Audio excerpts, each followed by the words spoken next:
नमस्कार साथियों, स्वागत है आप सभी का आपकी अपनी पाठशाला पर। मैं हूं अंकित अवस्थी। आप हैं मेरे साथ में एक ऐसी खबर पर चर्चा करने के लिए जो कि भारत में पिछले 24 से 48 घंटे के बीच से तैर रही है कि पुतिन भारत आ रहे हैं। पुतिन का भारत आना एक ऐसे समय में जिस समय भारत के साथ टैरिफ जंग चल रही है अमेरिका की, रशिया की जंग चल रही है यूक्रेन के साथ में, ट्रंप इन्हें मनाने में लगे हुए हैं। इस बीच का जो भी जियोपॉलिटिक्स है उसमें इनका भारत आना अपने आप में एक अलग मायने रखता है। जिस समय अमेरिका की फहरिस्त में ना केवल भारत से टैरिफ कम करवाना है बल्कि रूस से भी हमारा व्यापार रुकवाना है कि रूस से हम कैसे अपना व्यापार रोकें, और इस भारत आने का प्लान कर लेते हैं। इसीलिए आज के सेशन में इस बात पर जिक्र होगा कि इनका आना भारत के लिए कैसे मायने रखता है और दुनिया के लिए यह एक कैसे संदेश हो सकता है।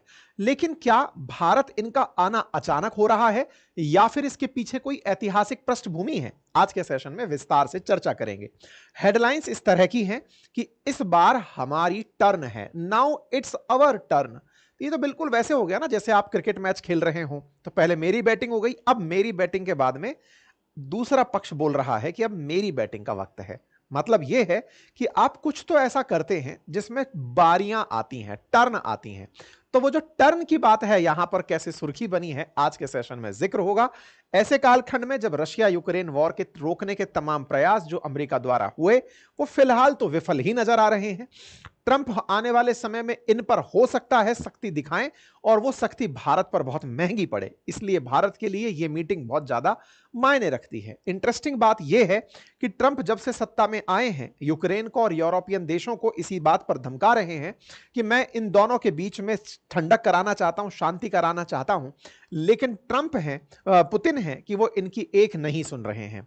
वो इनके साथ हर बार अपनी शर्तें रख देते हैं। शर्तों के नाम पर ताजा शर्त यह थी कि ब्लैक सी के अंदर आप मुझे भी आने जाने की इजाजत दें, आप मेरे साथ भी जितने सैंक्शंस हैं उन्हें हटाएं, और जो स्विफ्ट पद्धति है जिसके माध्यम से हम व्यापार करते हैं उस पर से लगा हुआ सैंक्शन अमेरिका रूस के लिए हटाए। ऐसे में इन्होंने यूक्रेन पर हमला ना करने की जो शर्त है उसको मानने से लगभग इनकार ही कर दिया है। इनके प्रयास अब तक निष्फल ही नजर आ रहे हैं।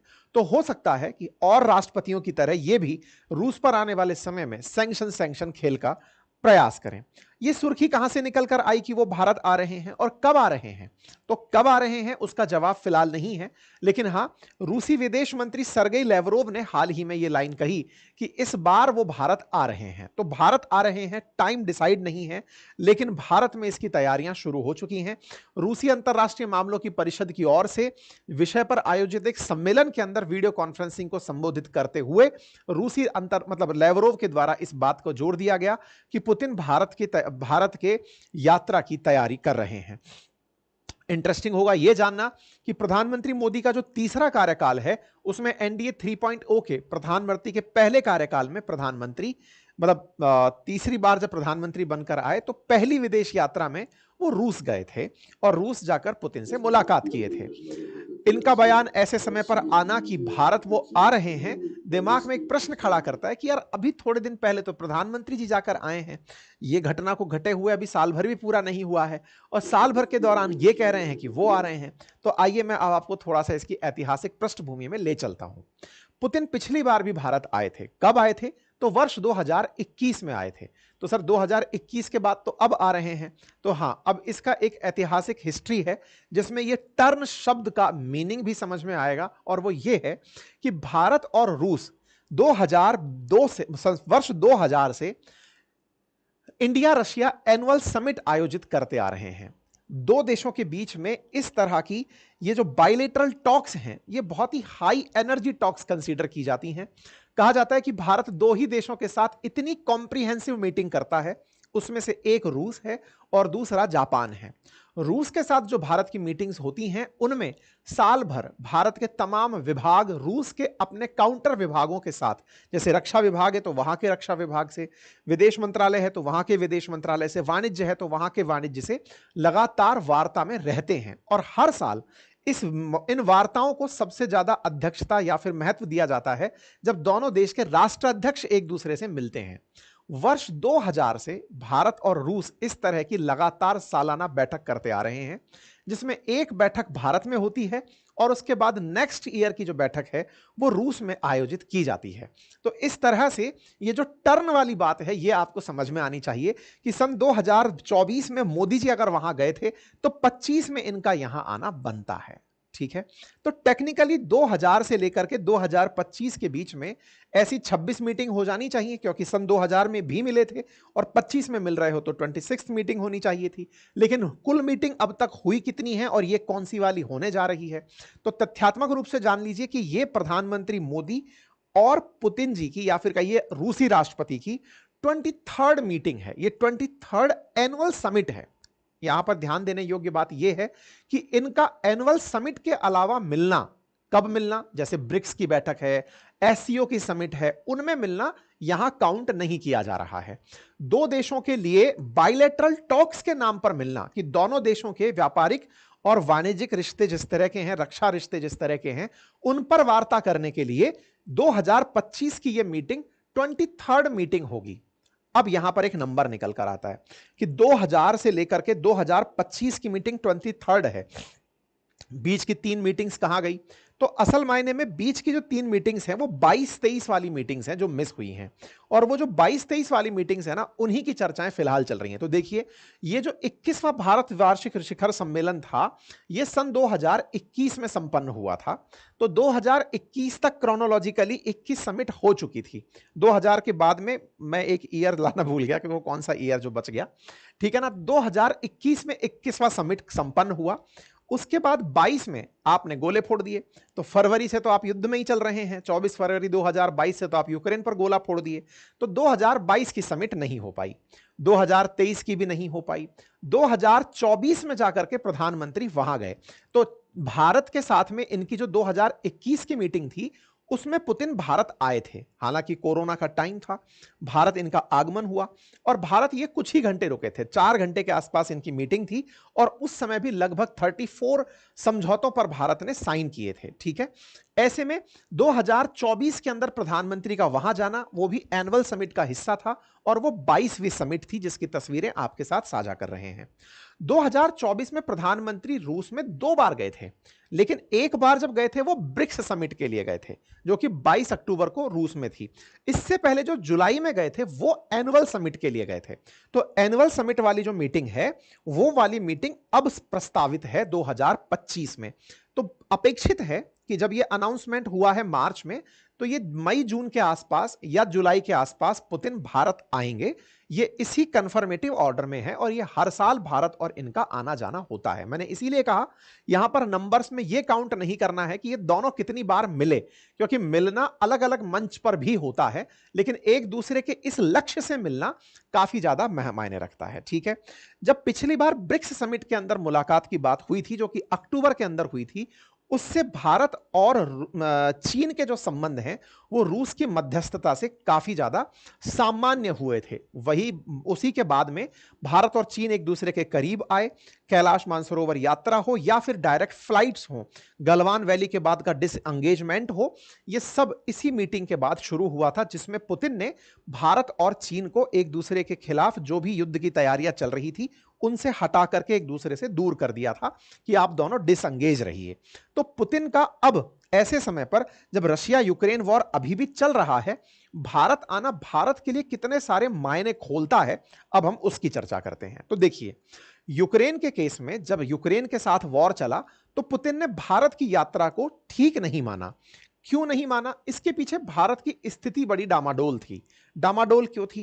कि भारत इस समय एक स्टेटमेंट लगातार दिए जा रहा था, और वो क्या था कि देखो, रशिया यूक्रेन को अपनी बातों को डिप्लोमेसी डायलॉग के माध्यम से पीस की तरफ ले जाना चाहिए। हम किसी का साथ नहीं दे रहे थे, ना हम यूक्रेन का साथ दे रहे थे, ना हम रूस का साथ दे रहे थे। हां, हम ये बात जरूर कह रहे थे कि दोनों को बातचीत करनी चाहिए। यही कारण है कि अमेरिकी प्रेशर भारत पर लगातार बना हुआ था कि हम यूक्रेन के खिलाफ ना जाएं, और यह भी बना हुआ था कि अगर आपको रूस से तेल लेते रहना है तो खुलकर रूस के समर्थन में भी ना खड़े हों, हम आपके व्यापार को प्रभावित नहीं करेंगे।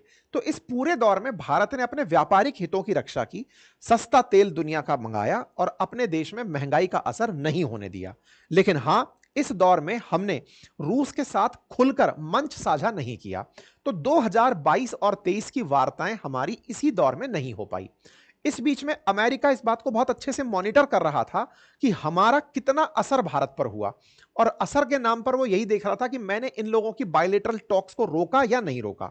बायलेटरल टॉक्स की कीमत पर हम सस्ता तेल अमेरिका की परमिशन से रूस से लेते रहे, ये हम लोगों ने उनको एक काउंटर ऑफर के रूप में देके रखा। क्यों? क्योंकि अमेरिका उस दौर में रूस के साथ बैन और एम्बार्गो जैसी और सैंक्शंस जैसी चीजें खेल रहा था। वो लगातार प्रयास कर रहा था कि रूस को हम कैसे रोक सकें, रूस के व्यापार को यूरोप के साथ कैसे बंद करें, रूस के साथ कितने तरह के सैंक्शंस लगाएं। तो हमने अपने हितों की उन दिनों रखवाली करते हुए इस काम को कर लिया। इसी बीच में एक और खेल हुआ, और वो क्या था? भारत के अंदर G20 की समिट हुई। उसी बीच में आईसीसी के द्वारा, इंटरनेशनल क्रिमिनल कोर्ट जो कि हेग में है, नीदरलैंड में है, उसके द्वारा पुतिन के खिलाफ अरेस्ट वारंट जारी कर दिया गया। अब जब यह अरेस्ट वारंट जारी हुआ तो दुनिया में एक खेमेबंदी होना शुरू हुई कि पुतिन अगर कहीं गए और किसी ने आईसीसी में दस्तखत किए हुए देश की यात्रा पर अगर ये गए तो वहां इन्हें अरेस्ट किया जा सकता है। तो पुतिन की यात्रा दुनिया के कई देशों में लगभग रुक सी गई। आईसीसी के द्वारा इन्हें क्रिमिनल के रूप में दिखाया गया कि आप वॉर क्रिमिनल हैं। इनके खिलाफ का जो अरेस्ट वारंट है, उसके साथ साथ बहुत सारे देशों ने अपनी सिंपैथी जोड़ना शुरू किया कि अगर पुतिन आए तो गिरफ्तार हो जाएंगे। इसीलिए भारत की यात्रा पर भी पुतिन नहीं आए, उन्होंने अपने विदेश मंत्री को G20 की बैठक में भेजा। इसीलिए सरगेई लैवरोव इंडिया आए। हालांकि भारत आईसीसी का सिग्नेटरी नहीं है, और भारत ने आईसीसी के सिग्नेटरी ना होने के नाते इनकी गिरफ्तारी का कोई प्लान भी नहीं किया था कि भारत में आकर ये गिरफ्तार हो जाएंगे, ऐसा बिल्कुल भी नहीं था। लेकिन फिर भी G20 के मंच में चूंकि बाइडेन आ रहे थे, बाइडेन चाहते थे कि यूक्रेन के राष्ट्रपति जेलेंस्की को बुलाएं, लेकिन भारत ने उसे बड़े ही आसान राह पे, क्योंकि उससे पहले जो बाली समिट हुई थी उसमें बाइडेन ने जेलेंस्की को मंच दिलवा दिया था। भारत यह नहीं चाहता था कि जेलेंस्की भारत आए, इसीलिए G20 में जेलेंस्की को बोलने का मौका नहीं दिया, और इसके साथ साथ उधर से पुतिन को आने से रोक लिया गया कि आप भी मत आइए, जेलेंस्की को भी हम नहीं बुला रहे हैं, लेकिन हां आपके प्रतिनिधि के रूप में सरगेई आ सकते हैं। तो सरगेई लैवरोव इंडिया आए थे। यह दौर ऐसा रहा जिस समय भारत बड़े ही न्यूट्रल तरीके से साध कर अमेरिका और रूस को अपनी जियोपॉलिटिक्स को चला रहा था। आगे बढ़े, दोनों सारे सारे देश अपने अपने स्तर पर हुए। फिर आगे की समिट्स और देशों के अंदर ब्रिक्स समिट साउथ अफ्रीका में प्लान हुई, वहां पर भी यही स्थिति बनकर आई कि पुतिन साउथ अफ्रीका जाएंगे या नहीं। पुतिन ने कहा फिर से वही आईसीसी का लफड़ा है, तो इन्होंने उसको वीडियो के माध्यम से ज्वाइन कर लिया और अपने विदेश मंत्री को वहां पर भेज दिया। खैर, इन सभी चीजों के बीच में पुतिन ने लगभग दुनिया के कई देशों की यात्राएं की, लेकिन उन देशों की यात्राएं नहीं की जो देश इस बात को लेकर डामाडोल थे कि वो अमेरिका के साथ जाएं कि रूस के साथ जाएं। इस बीच में इन्होंने उन लोगों को चुना जो अमेरिका के सामने रूस के साथ खड़े हो सकते थे। उनमें से एक देश इनके बिल्कुल दक्षिण में लगा हुआ मंगोलिया है, तो नॉर्थ कोरिया है, तो चाइना है, तो सेंट्रल एशियन कंट्रीज जो ताजिकिस्तान टाइप के जो देश हैं वो हैं, बेलारूस हैं। ये अपने उन देशों में जो कि किसी भी समय ये कन्फ्रंट करने को तैयार हैं कि हां हम रूस के साथ हैं, उनकी यात्राएं इन्होंने खूब सारी की। उन यात्राओं का अगर मैं आपके सामने लिस्ट शेयर करूं तो 2022 में जब पुतिन भारत नहीं आए, उस दौर में आप चाइना गए, ताजिकिस्तान गए, तुर्कमेनिस्तान गए, ईरान गए, Uzbekistan, Kazakhstan, Armenia, Kyrgyzstan, Belarus, यानी कि यूएसएसआर के समय के जो भी देश थे उन सब देशों में लगभग सेंट्रल एशिया के जो मजबूत देश हैं जो भी आज के रूस के साथ हैं, उनमें से 6-7 देशों के साथ तो 2022 में ही हुआ है जबकि यूक्रेन पर हमले जारी थे। ऐसे ही 2023 में अगर आप देखें तो आप Kyrgyzstan, China, Kazakhstan, Belarus, UAE और सऊदी अरब गए। इन दो देशों में जाना यह अमेरिका के लिए एक बहुत बड़ी जियोपॉलिटिकल सेटबैक थी, क्योंकि यूएई और सऊदी अरेबिया को अमेरिका अपनी प्रोटेक्टरेट मानता है। यह मानता है कि ये तो मेरे कहने से चलेंगे, मैं ही इनका सब निर्धारित करता हूं। लेकिन सऊदी अरेबिया में जो रूस की एंट्री थी वो लाजवाब थी। इस पर हमने सेशन भी किया था, जिस समय किस तरह से सुखोई जैसे फाइटर जेट्स पुतिन की अगवानी कर रहे थे और पूरा सऊदी सजकर बैठा था कि पुतिन आ रहे हैं। तो यह बहुत बड़ी जियोपॉलिटिकल विन थी। इंटरेस्टिंग बात क्या है, पुतिन ने इन 3 साल में चाइना जाना नहीं छोड़ा, बिकॉज चाइना रूस को बढ़िया से कन्फ्रंट कर रहा था। तो चाइना उस 2022 में भी गए, 2023 में भी गए और 2024 में भी गए। चाइना के साथ पुतिन के इन दिनों जो रिश्ते रिश्ते बढ़े, ये भारत के लिए भी एक चिंता का विषय बनते गए, क्योंकि हम ये मानते आ रहे थे कि कल को अगर चाइना के साथ भारत के संबंध बिगड़ते हैं, गलवान इंसिडेंट के बाद में अगर भारत चाइना एक दूसरे को कन्फ्रंट करते हैं, तो उस समय रूस किसका साथ देगा। लेकिन इन पिछले 3 सालों में रूस ने अपनी जिस तरह से जियोपॉलिटिक्स को चाइना इंक्लाइंड किया है, और चाइना के साथ साथ नॉर्थ कोरिया तक के पास जाना 2024 में, ये दुनिया को सरप्राइज कर गया। और ये सरप्राइज आज इस समय और ज्यादा इसलिए है क्योंकि नॉर्थ कोरिया ने तो बकायदा अपने सैनिकों को यूक्रेन से लड़ने तक के लिए भेज दिया। तो ऐसे में नॉर्थ कोरिया और चाइना तो इस समय रूस के बहुत ज्यादा नजदीकी देश बने हुए हैं, और यही कारण है कि रूस के इंटरफेरेंस से भारत और चाइना के रिश्ते फिर से सामान्य हुए हैं। तो इसका मतलब कहीं ना कहीं यह है कि भारत को अपने इस दौर में न्यूट्रल बने रहने का नुकसान भी झेलना पड़ा है, क्योंकि रूस हमसे हल्का सा सरक के चाइना की तरफ डाइवर्ट भी हुआ है। हालांकि जियोपॉलिटिक्स में कोई भी किसी का परमानेंट मित्र और शत्रु नहीं होता। जहां हम एक और अमेरिका के सैंक्शंस से बचे रहे, हम अपने व्यापार को बचाने में कामयाबी पाते रहे, हम अपनी जीत मानते रहे कि हमें अमेरिकी प्रकोप नहीं झेलना पड़ा, हम महंगाई जैसे संकट से बचे रह गए, वहीं दूसरी ओर हम अपने राष्ट्रीय मुद्दों में अंतरराष्ट्रीय स्तर पर जो कन्फ्रंटेशंस हैं उनके सामने के लिए मजबूती से चाइना के आगे आकर खड़े हो गए। खैर, 2024 के आते आते भारत ने फिर अपने रुख में थोड़ा परिवर्तन किया, और इस परिवर्तन के चलते भारत 2024 में प्रधानमंत्री मोदी जब दोबारा सत्ता में आए, तो आते ही सबसे पहले वो पुतिन से मिलने पहुंचे कि भाई हमारी जो किसी भी अंतरराष्ट्रीय यात्रा की नंबरिंग शुरू होगी तो वो रूस से होगी। और भारत के इस बदले रूप को देखकर ये जो डोनाल्ड लू है, इसको बड़ी डांट भी पड़ी थी अमेरिका के अंदर। उससे पूछा भी गया था कि भाई तुम कर क्या रहे थे, 2 साल से तो हमने मोदी जी को रोका हुआ था कि नहीं मिलेंगे पुतिन से, अचानक ये कैसे चले गए। तो भारत ने जो पिछले 2 सालों में जो भी अपने साथ चीजें बदलते हुए देखी, जब देखा कि नहीं अमेरिका का तो कोई साथ देने का मतलब ही नहीं है, यहां तो सत्ताएं बदलती हैं तो राजनीति बदल जाती है, कम से कम रूस और चाइना के साथ ये तो है कि यहां सत्ताएं नहीं बदल रही हैं, लंबे समय से एक ही थॉट प्रोसेस चला आ रहा है, जिनपिंग का और पुतिन का।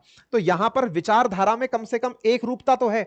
यहां तो पुतिन कुछ करते हैं तो ट्रंप कुछ और, बाइडेन कुछ करते हैं तो ट्रंप कुछ और कर देते हैं। तो ऐसे में भारत ने पुतिन का साथ दिया, और पुतिन की भारत ने रूस की यात्रा करना शुरू किया। एक और तर्क यहां पर निकलता है, और वो ये है कि भारत की जो 2024 की यात्राएं रही, उन्हीं के चलते भारत और चाइना के संबंध फिर से नॉर्मल हो पाए। ठीक है, इन्हीं को चलते हुए पिछले साल ही यह डिसाइड हुआ था कि रूसी राष्ट्रपति अब भारत आएंगे, क्योंकि भारत ने 2024 में खुद से जाकर यह तय कर दिया कि सर अब हम आ गए हैं, एक बार नहीं 2-2 बार आ गए हैं। दुनिया को हमने यह दिखा दिया है कि 2023 और 24 में हम आपके पास नहीं आए थे, लेकिन इस बार एक ही साल में हमने 2-2 कोटे पूरे कर दिए हैं, तो हम आप ही को चाहते हैं। भारत ने रूस को जिस तरह से पसंद करके दिखाया दुनिया को, पुतिन को यह पसंद आया, और उसने कहा कि रिवर्स में हम आपके और चाइना के रिश्ते सामान्य कराते हैं और आपकी यात्रा हम करना फिर से शुरू करते हैं। अदरवाइज 22-23 में भारत ने जो यात्राएं नहीं की थी, उसका खामियाजा रूस और चीन प्रेम के रूप में निकलकर आ रहा था। इसके साथ साथ एक और बात यहां मानने योग्य है, वो ये कि भारत ने ट्रंप के आने का इंतजार नहीं किया, बाइडेन के काल में ही चाइना रूस की यात्रा की। यह अपने आप में भारत के लिए भी एक जियोपॉलिटिक्स करेक्शन की तरह से देखी गई कि हमने कोर्स करेक्ट किए हैं, वापस से हम पुतिन के नजदीक पहुंच गए हैं। ऐसा हुआ तो ऐसे में आज का यह दौरा बहुत खास माना जा रहा है। कहा जा रहा है कि पुतिन जब वापस आएंगे तो दोनों देशों के बीच में आर्थिक तरक्की की राह खोलेंगे। जब 2021 में आए थे तब दोनों देशों ने टारगेट रखा था। क्या टारगेट रखा था? कि हम 2025 तक दोनों देशों का जो व्यापार है वो $30 बिलियन तक लेकर चले जाएंगे। हमने उस टारगेट को कब का क्रॉस कर दिया, क्योंकि 21 में हम लगभग $10 बिलियन का व्यापार करते थे। 2025 तक पहुंचते पहुंचते हम $60 बिलियन का व्यापार क्रॉस करने जा रहे हैं। ऐसे में 2030 को लेकर दोनों देश टारगेट कर रहे हैं कि 2030 तक हम $100 बिलियन का बाइलेटरल व्यापार कर लेंगे। लेकिन रूस के साथ भारत के व्यापार की एक दिक्कत है, और वो दिक्कत क्या है कि रूस के पास भारत को देने के लिए बहुत कुछ है, जैसे कोयला है, पेट्रोलियम है, गोल्ड है, ज्वेलरी, गोल्ड है, डायमंड है और फर्टिलाइजर है। ये वो मेजर प्रोडक्ट हैं, और फिर डिफेंस इक्विपमेंट्स तो हैं ही हैं। तो ये सब चीजें भारत की बड़ी जरूरतें भी हैं। लेकिन भारत रूस को क्या दे, और ऐसे में ऑल्टरनेट टू चाइना कैसे बने, ये बड़ी चुनौती बना हुआ है। यही कारण है कि रूपी रूबल जो व्यापार है, मतलब रूस की करेंसी रूबल और भारत की करेंसी रुपया, इनके बीच में जो होने वाला व्यापार है उसमें भारत ट्रेड डेफिसिट में ही है। हमारा बड़ा सारा रुपया वहां डला हुआ है लेकिन वो उससे कुछ ले नहीं पा रहे हैं। ये दोनों के बीच में आने वाले समय में बड़ा डिस्कशन बनेगा। दूसरा, भारत और रूस के बीच में जो व्यापार है उसके लिए नए रास्ते की तलाश, और उन रास्तों में ये जो चेन्नई से लेकर के व्लादिवोस्टक तक का जो रास्ता है इसकी चर्चा भी फिलहाल बड़ी चर्चा है, क्योंकि भारत का रूस से जो व्यापार का कॉरिडोर है उसके दो रूट मेजर माने जाते थे। एक तो अनडाउटेबली ब्लैक सी होकर तो था ही था, एक और रास्ता है जो सेंट पीटर्सबर्ग होते हुए घूम फिरा करके अगर आता है, उसके स्थान में अगर व्लादिवोस्टक से चेन्नई का व्यापार होता है तो वो लगभग 16 दिन की कम यात्रा पर होता है। तो भारत इन रास्तों को भी ऑपरेशनल करने पर प्लान कर रहा है। तो भारत रूस अगर नजदीक आते हैं तो निश्चित ही ग्रोथ अपॉर्चुनिटीज लेकर आएंगे, और एशिया के अंदर जो शक्ति संतुलन है उसमें रूस के इंपॉर्टेंस को आप इग्नोर नहीं कर सकते। रूस जिस तरह से सेंट्रल एशिया में अपनी पकड़ बनाए हुए है, अफगानिस्तान में अपनी पकड़ बनाए हुए है, रूस में अपनी पकड़ बनाए हुए है, नॉर्थ कोरिया में, मंगोलिया में, वियतनाम में, आसियान कंट्रीज में जो इसने अपनी पकड़ बनाई हुई है, भारत उसके बिना आगे नहीं बढ़ सकता। यह भारत को भी अब समझ लेना चाहिए। क्यों समझ लेना चाहिए? क्योंकि हम बहुत लंबे समय से रूस के साथ चले आ रहे हैं, और हमारे और इनके रिलेशन बायलैटरल रूप से अगर देखें तो वर्ल्ड में इससे बेहतर हम रिलेशन किसी के साथ रखते नहीं आए हैं। हमारे मेजर डिफेंस इक्विपमेंट रूसी हैं, और ऐसे में आने वाला समय दोनों देशों के बीच में डिफेंस टाइज को और मजबूत कर सकता है। क्यों? क्योंकि इनका कोई भरोसा नहीं। ये 4 साल के मेहमान होते हैं, साल भर बीतने वाला है, फिर ये अगली बार कोई और आएगा, वो अलग नीतियों के साथ खेलेगा। और इन दोनों के बीच में कुछ ऐसा चल नहीं रहा है जिसमें ट्रंप ये बता दें कि मैंने पुतिन को झुका दिया है। क्यों? क्योंकि इनकी चाहत तो यही है कि हम रूस से सब लेना बंद कर दें और आप अमेरिका वालों का F-35 ले लें। F-35 की जगह रूस को देने के लिए सुखोई 57 है। अच्छा, इंटरेस्टिंग बात यह है कि 5th जनरेशन फाइटर जेट्स में अगर हम अमेरिकी F-35 लेते हैं तो अमेरिका वाले कभी भी हमें इनके रिपेयरिंग का पार्ट यहां नहीं भेजते। रिपेयरिंग यानी सर्विस सेंटर भारत में नहीं बनाते। रशिया वाले तो सुखोई 57 भी देते हैं, सर्विस सेंटर भी देते हैं, और आधी कीमत पर भी देते हैं। तो भारत के लिए डिफेंस टाइज जो रूस के साथ हैं वो काफी ज्यादा मायने रखती हैं। अब देखते हैं कि कौन सा देश किस दिशा में अपने रिलेशंस को लेकर जाता है। फिलहाल के लिए तो इतना ही है। उम्मीद है कि आप लोगों को यह जानकारी समझ में आई हो। अगर जानकारी समझ में आई हो तो साथियों के साथ जरूर साझा करें। और हाँ, हमने इसी YouTube चैनल पर सुबह एक सेशन डाला था कि हम ज्यादा नोट क्यों नहीं छाप लेते। इकोनॉमिक्स का एक बहुत ही बेसिक सा क्वेश्चन है, उसका हमने जवाब दिया है। आप जाकर उस वीडियो को अवश्य देखें। फिलहाल के लिए इतना ही है। बाकी हाँ, हम हिस्ट्री का एक डिटेल बैच लेकर आ रहे हैं, और जो हम वीडियो डाले हुए हैं आपके सामने इकोनॉमिक्स का, वो हमारे इस इकोनॉमी के बैच का ही है। अगर आप और भी ज़्यादा जानना चाहते हैं तो आप हमारे इकोनॉमी, पॉलिटी, हिस्ट्री, ज्योग्राफी का जो कंप्लीट बैच है, जो यूपीएससी स्टेट पीसीएस के फाउंडेशन के रूप में है, वो अपनी पाठशाला ऐप पर उपलब्ध है। आप उसे एक्सेस कर सकते हैं, बहुत ही नॉमिनल कीमत पर उपलब्ध है। एक सभी के लिए जरूरी सूचना है, जिन्होंने भी अपनी पाठशाला एप्लीकेशन डाउनलोड किया हुआ है वो उसे एक बार अपडेट जरूर कर लें, क्योंकि हमने अभी बहुत सारे फीचर्स उसमें इंटीग्रेट किए हैं। जैसे अब आप अपने ऐप से हमारे साथ डायरेक्ट संवाद कर सकते हैं। हम आप तक आपके बैच के हिसाब से मैसेजेस भेज पा रहे हैं, आपके साथ सीधा व्हाट्सएप के थ्रू चैट कर पा रहे हैं। हमने ऐप में नए फीचर्स इंटीग्रेट किए हैं, तो जो लोग ऐप को लंबे समय से यूज कर रहे हैं लेकिन अपडेट नहीं किया है, कृपया करके प्ले स्टोर पर जाकर उसे अपडेट जरूर कर लें। आपको बहुत सारे नए फीचर्स मिलेंगे, और नए वीडियोस के साथ में काफी सारे एडिटेड और एनिमेटेड वीडियोस उपलब्ध कराए गए हैं। तो जो लोग पुराने लोग हैं उनसे गुजारिश है, कृपया अपने ऐप को टाइम पर अपडेट कर लें। ठीक है, बाकी हमारे हैंड रिटन नोट्स उपलब्ध हैं, आप उन्हें एक्सेस कर सकते हैं। Thank you so much.